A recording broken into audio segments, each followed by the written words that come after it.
Assalamualaikum dan salam sejahtera. Nama saya Dayang Dania Faisha binti Awang Roslan. Saya berumur 12 tahun. Saya belajar di Sekolah Kebangsaan Bumi Putra. Kod sekolah saya ialah YBE 1401. Hobi saya ialah membaca buku, manakala cita-cita saya pula ialah ingin menjadi seorang guru. Dalam video ini, saya berasa amat teruja untuk berkongsikan mengenai sebuah buku siri monumen negara yang bertajuk Lokasi Bersejarah yang telah saya baca. Buku ini adalah hasil karya penulis bernama Asma Hasna. Ia diterbitkan oleh Minda Ceria Resources. Buku menarik ini mempunyai 36 halaman bercetak yang memaparkan tempat-tempat yang mempunyai sejarahnya di Malaysia. Saya akan kongsikan 3 lokasi bersejarah yang amat menarik perhatian saya, iaitu Bandaraya Melaka, Stadium Merdeka dan Lembah Bujang. Bandaraya Melaka merupakan ibu negeri bagi negeri Melaka.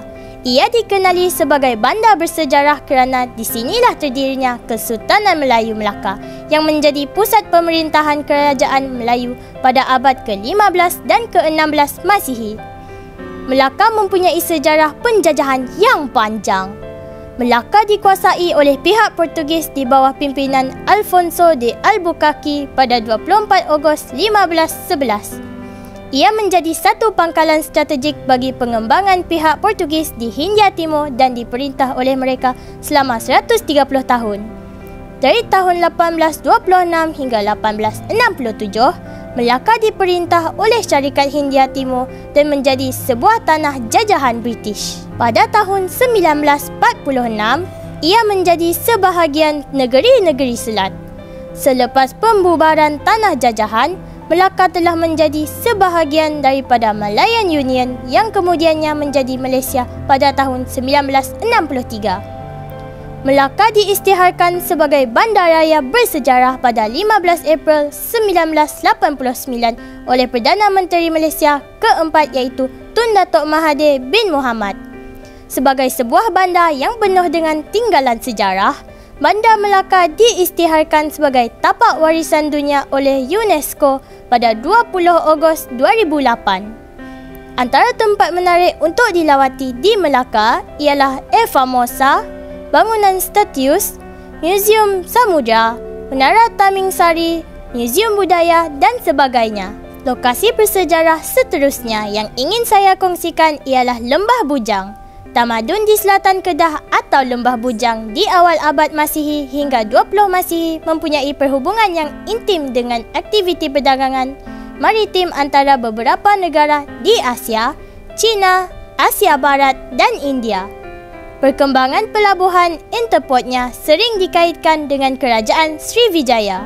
Pada tahun 1985, Lembah Bujang diperakui di dalam Malaysia Book of Records kerana memiliki berpuluh ribu manik purba dan antara lokasi pembuat manik di kawasan Indo-Pasifik menjadikan ia tapak yang komprehensif. Lembah Bujang juga telah berkembang sebagai pusat perdagangan interport dengan pesatnya. Ini terbukti dengan penemuan 2 wang perak yang berasal daripada kerajaan Abbasiyah, serpihan seramik daripada dinasti Yuan dan manik-manik dari India. Seterusnya, Stadium Merdeka merupakan hasil daripada cetusan idea almarhum yang teramat mulia Tunku Abdul Rahman Putra Al-Haj sejak tahun 1951. Pembinaan Stadium Merdeka bermula pada bulan September 1956 dan siap sepenuhnya pada bulan Ogos 1957. Kos pembinaannya adalah 2.3 juta ringgit yang dibiayai sebahagian melalui kutipan derma daripada orang ramai. Batu asas stadium ini diletakkan pada 15 Februari 1957 dan dibuka dengan rasminya pada 30 Ogos 1957 oleh Tunku Abdul Rahman Putra Al-Haj. Keseluruhan stadium ini boleh memuatkan penonton seramai 21,364 termasuk 300 tempat duduk berbumbung. Orang yang bertanggungjawab terhadap perancangan, reka bentuk dan pembinaan stadium sehingga akhir adalah Encik K. Nankivel, Pengarah Jabatan Kerja Raya Persekutuan. Hasil yang saya peroleh daripada pembacaan buku ini adalah dapat mengetahui dengan lebih mendalam lagi tentang lokasi bersejarah di negara kita. Setiap helaian yang dibaca menarik minat saya untuk meneruskan pembacaan kerana penulis buku ini menerangkan lebih terperinci lokasi bersejarah di negara kita dan mempunyai gambar berwarna. Saya bersemangat membaca buku ini kerana lokasi bersejarah yang terdapat di dalam buku ini pernah saya lawati bersama keluarga. Selain itu, buku ini juga meningkatkan pengetahuan saya dalam subjek sejarah di mana saya dapat dikongsikan bersama-sama rakan sekelas. Sebelum mengundur diri, izinkan saya menyampaikan sebuah pantun.